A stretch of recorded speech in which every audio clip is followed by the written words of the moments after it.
It-tnejn filgħodu ingħata bidu għas-sena forensi fil-Qrati ta' Malta fejn bħalma jiġri kull sena sar id-diskors tal-Prim Imħallef f'awla numru 22 fil-preżenza tal-Korp tal-Ġudikatura. Fid-diskors il-Prim Imħallef beda billi wera l-apprezzament tiegħu għall-ħatra ta' żewġ imħallfin ġodda biex l-appelli jibqgħu mexxin bla waqfien fid-daw tal-irtirar ta' membri tal-Ġudikatura. Dan flimkien ma' sejħiet tal-maġistrati ġodda biex anke jiġu indirizzati l-inkjesti pendenti li hemm. Il-Prim Imħallef irrimarka wkoll kif uħud mill-proposti tiegħu fil-bidu tas-sena forensi tas-sena li għaddiet qed jiġu kkunsidrati u assostna l-importanza li tiġi ffurmata struttura interna li taġixxi bħala pont bejn il-ħidma tal-Korp tal-Ġudikatura u l-Uffiċċju tal-Prim Imħallef.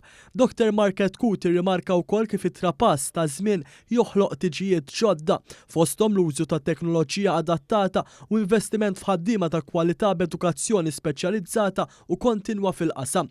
Żied jgħid li m'hawnx biżżejjed għarfien ġenerali dwar il-ħidma tal-qorti, kien hawn li tenna li filwaqt li l-aċċess għall-awli tal-qorti huwa dritt fundamentali da minnu nnifsu mhux biżżejjed li jagħti għarfien sostanzjali dwar il-proċess tal-qrati. Għalhekk tenna l-bżonn li s-sistema ġudizzjarja għandha tersa eqreb lejn iċ-ċittadin fosthom b'aktar enfasi fuq l-iskejjel.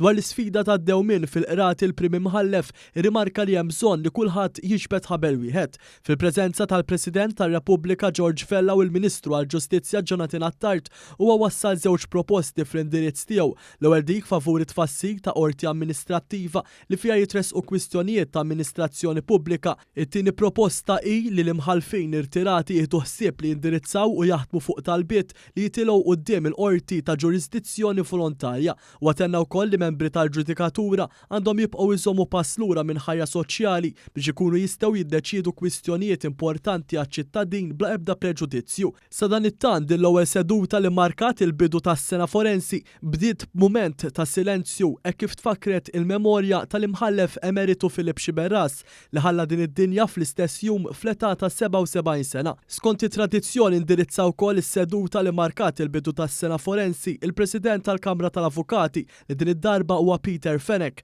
Fost is-suġġetti li semma Fenech kien hemm l-investiment strateġiku favur il-qasam ġudizzjarju u l-bżonn ta' diskussjoni favur sentencing policy ġdida. Fenech irrimarka wkoll b'sodisfazzjon kif hemm ħidma biex jinħatru mħalfin ħalli jiġu sostitwiti dawk irtirati jew li se jirtiraw. Aktar qabel fil-Konkatedral ta' San Ġwan saret qudiesa tal-okkażjoni li kienet immexxija mill-Isqof Awżiljarju Joseph Gallia Kurmi.